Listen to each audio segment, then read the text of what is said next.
ሰላም እንዴት ናችሁ? ውድና የተከበራችሁ የቻናሌ ቤተሰቦች እንደምን አላችሁ?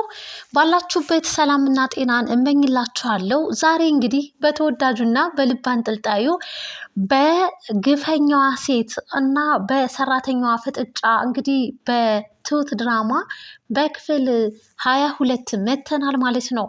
በባለፈው ክፍል እንግዲህ የካሌብ አባት እንግዲህ እንዴት አርጋ ስታሰቃያቸውና ስታንገላታቸው እንደነበረ እነግራታለሁ እያሉ ቲና እንግዲህ በር ላይ ድርስ ብላባቸው ሰምታለች ማለት ነው። እናም እንግዲህ አየህ አይደለ እያለች እንግዲህ በዛሬው ክፍል ለማረጋገጥና ስጠይቃቸው በህልም ነው በማለትም እንግዲህ ካሌብ ለቲና ይዋሻታል ማለት ነው። እናም እንግዲህ በህልም ነው እንዴ አለችው። አዎ ሲላት እጅጉን በጣም ደስ ተሰኝታለች ማለት ነው። ካሌብና አባትየው እንግዲህ ጥሩና ደስ የሚል ምክክርም አድርገዋል። ልጄ እንዴት አድርገህ እንግዲህ እነሱን እንደምታጋልጣቸውና እንደምታሳፍራቸው እኔ እመክርሃለሁ በማለት እንግዲህ ካሌብ ቲናን በጣም ይወዳታልና ማየት ማመን ነውና ቢወዳትም ግን እሷ ለሱ ልትሆን አትችልም። ምክንያቱም ደፋርና ጨካኝ እንግዲህ ፍቅረኛዋን የባሏ ቤት ይዛ መታ ወንድሜ ነው ብላ እንግዲህ አብረው የምትኖር እናም እንግዲህ ካሌብን እጅጉን በጣም እንደምትጠላው ዳኒን ደግሞ በጣም እንደምትወደው እንግዲህ ለትሁትን በባለፈው ክፍል በደንብ አድርጋ አስረግጣም ተናግራለች ማለት ነው። እናም እንግዲህ የካሌብ አባትም እባክህ ልጅ ዓይንህን ግለጥ እያሉ እንግዲህ በባለፈው ክፍል እንግዲህ እንደተናገሩና እንደመከሩትም እንግዲህ ሰምተናል። ከብዙ ንትርክና ብጥብጥ በኋላም እንግዲህ ካሌብ የአባቱን ንግግር ከአእምሮ አድርጎ እንግዲህ እሺ አባዬ በማለትም እንዴት አድርጌ ነው እኔ ላጋልጣቸው የምችለው? ለምን አንተ እንደምታውቀውና ሁሉን ነገር በአንተ በኩል እንዲጋለጥልኝ አይሆንም በሚልበት ሰዓት በአንተ ነው የሚያምረው ልጄ በማለት አባትየው ነገር ግን እንዴት አድርገህ እነሱን እንደምታጋልጣቸውና ነገር ስራቸውን እንደምታይ እኔ አግዝሃለሁ፣ ትሁትም አለች በምትፈልገው ነገር በማለት ልጃቸውን ወደ ትክክለኛው መንገድ እና እንግዲህ ቲና ምን አይነት ሴት እንደሆነች በአይኑ እንዲያይና ከዛ በኋላ እንግዲህ ውሳኔውን እንዲወስን አባትየው ጥሩ አድርጎ መክሮታል ማለት ነው። እናም እንግዲህ ካሌብ ለፊልድ እንግዲህ በስራ ምክንያት ለረጅም ጊዜ እንደሚቆይ እንግዲህ ዛሬ ሊሄድ ነው በማለት ትሁትንም ሆነ ቲናን እንዲሁም ደግሞ ዳኒን ይሰናበታቸዋል። ዳኒን አጥብቆ እንግዲህ አደራ ቲናን አደራ በማለት አስጠንቅቆ እንግዲህ በተደጋጋሚ አደራውን ሰጥቶታል ማለት ነው። ምንም ችግር የለም አታስብ እያለ እንግዲህ ዳኒም ለአባትክም ሆነ ለቲናም ለቤቱም አለሁኝ እኔ በማለት በኮንፊደንስ እንግዲህ አደራውን ይቀበላል ማለት ነው። እናም እንግዲህ ትሁት ግራ ተጋብቷታል። ሌላው ደግሞ እንግዲህ የአባቴ እህት አለችና አክስቴ ማየትም ሆነ መናገር መስማት አትችልምና ትመጣለች ቤት አደራ ተንከባከቧት እንግዳ አለ በማለትም እንግዲህ ካሌብ አስጠንቅቆ ይናገራል ማለት ነው። እናም እንግዲህ ትሁትም እንግዲህ የምትመጣዋ ሰው ምን አይነት ሰው ነች በማለትም እንደገናም ደግሞ አባባ ሴት ነው በማለት አባባ እንግዲህ አባቴ እየተዝናና ነው ብዙውን ጊዜና ረጅሙን ጊዜ እንግዲህ በቤት ውስጥና ሲሰቃይ በህመም አይደል የኖረው ራሱን ፈታ ለማድረግ ዘና ለማድረግ ወጥቶ ነው በማለትም ይነግራቸዋል ማለት ነው።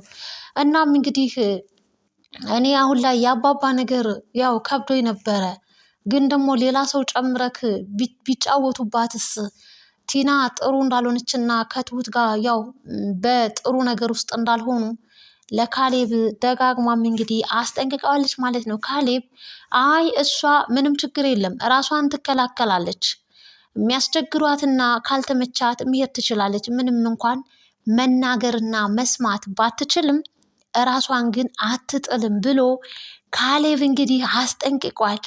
እናም እንግዲህ ካሌብ በቃ ሄድኩኝ በማለት ከቤት ይሰናበታቸዋል። ትሁትም እንግዲህ ሻንጣውን ተሸክማ በር ድረስ ትሸኘዋለች ማለት ነው። አደራ ይባባላሉ።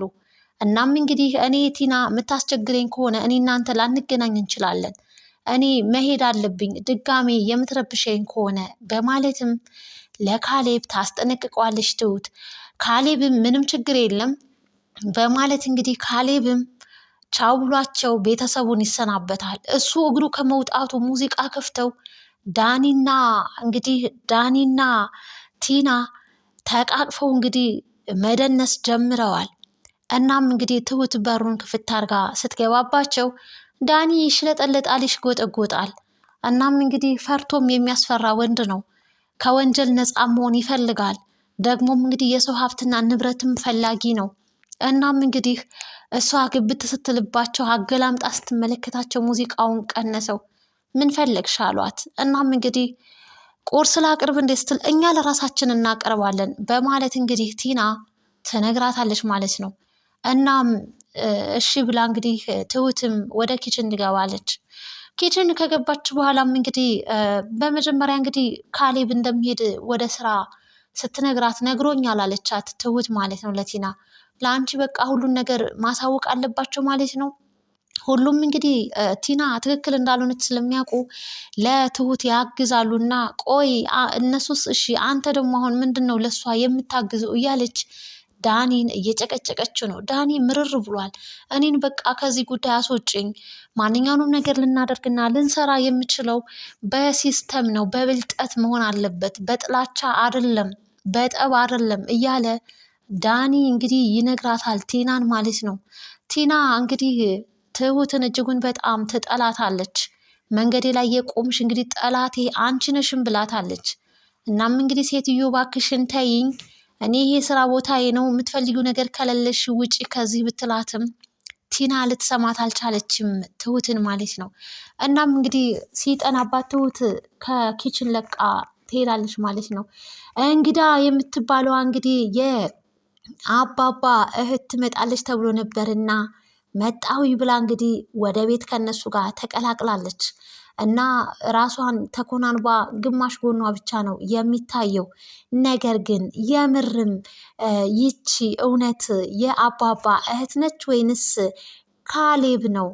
እኔ እንግዲህ ካሌብ እንግዲህ አባባ በመከሩት መሰረት ሁሉን ነገር በአይን በብረቱ ማየት ስለሚፈልግ እንግዲህ ሴት ነኝ ብሎ እንግዲህ የአባባ እህት ነኝ በማለት እንግዲህ ወደዛ ቤት እንግዲህ ገብቷል ማለት ነው።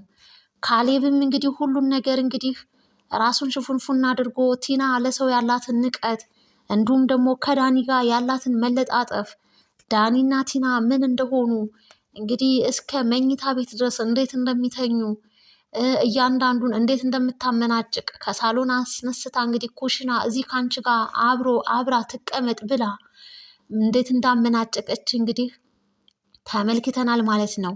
ይህ ሰው ማን ነው? ካሌብ ነው? የእውነትም የአባባ እህት መተው ነው? ሁላችሁም ግምት፣ ሀሳብ አስተያየታችሁን በኮመንት አስፍሩልን። እኔ ግን ካሌብ ራሱ ሁሉን ነገር የሚስቱን እንግዲህ ጉዳጉድ ለማወቅና ለማየት እንግዲህ የአባባ እህት ነኝ ብሎ እንግዲህ ወደ ሴትነት ራሱን አለባበሱን አድርጎ በአይኑ በብረቱ ለማየት እየተካሄደና እየተፈጠረ ያለውን ነገር ለማወቅ እንግዲህ ሄድኩኝ ፊልድ ብሎ የአባባ እህት ነች ብሎ እንግዲህ እራሱ ወደ ቤት ገብቶ የሚስቱንና የሚስቱን ፍቅረኛ እንግዲህ ጉዳጉዳቸውን በደንብ አድርጎ በአይን በብረቱ እያየም ይመስለኛል። በስተ መጨረሻም እንግዲህ ቲና ይቺ ሰው እዚሁ አንቺ ጋር ትቀመጥ፣ እኔ ጥሩ ጊዜን ከዳኒ ጋር ማሳለፍ ፈልጋለሁ ብላ ኩሽና እንግዲህ እዚሁ ከአንቺ ጋር ትቀመጥ ብላ ነበረ ትሁትን የተናገረቻት ማለት ነው። ክብር ይኑርሽ፣ እንደው ፍሪ፣ ምንም ቢሆን ይህ የወንድሟ ቤት ነው እያለች ትሁትም እንግዲህ መፋለም እንጀምራለች ከቲና ጋር። ለእሷም ልታግዢ ነው እንዴ ስትል ነበረ። ቲና እንግዲህ ሰው ስህተት ሰርቶ ማየት አትፈልግም እና ተፋጠው ተመልክተናቸዋል ማለት ነው። እናም እንግዲህ በስተመጨረሻ ግን እንግዲህ ከዳኒ ጋር ጥሩ ጊዜ ላጣጥም ብላ ኩሽና ጥላቸው ስትሄድ እንግዲህ የለባበሰውን የተጠቃለለውን ነገር እንግዲህ ፈቶ እንግዲህ ትሁትን አፏን እፍና አድርጎ እንግዲህ ከአቅሙ በላይ ስለሆነ ይመስለኛል ነገሩና ጉዳዩ እንግዲህ ተመልክተናል ማለት ነው። ይህ ሰው ማን ነው? እኔ ዳኒ ነው ብያለሁኝ። እንግዲህ ይህ የእኔ ግምት ነው። እናንተም እንግዲህ የታያችሁን እና የገመታችሁትን በኮሜንት ሀሳብ አስተያየታችሁን አስፍሩልን። ይህ ሰው የዳኒ ነው እንግዲህ አክስቴ ናት ብሎ እንግዲህ ያላት ሴት አክስቱ ሳትሆን ዳኒ ራሱ የቲናን ጉዳጉድና የዳኒን ጉዳቸውን ለማየት ለማወቅ ሌላ እንግዳ ሰው መስሎ የገባ ነው የመሰለኝ። ሁላችሁም እንግዲህ በኮሜንት ሀሳብ አስተያየታችሁን አስፍሩ አስቀምጡ ማለት ነው። ይህ ድራማ እጅጉን በጣም አስተማሪ ነው። እነሱ እንግዲህ ሄዱልን ማንም ቤት የለም ብለው አሸሸ ገዳዬ እያሉም እንግዲህ ተመልክተናቸዋል ማለት ነው።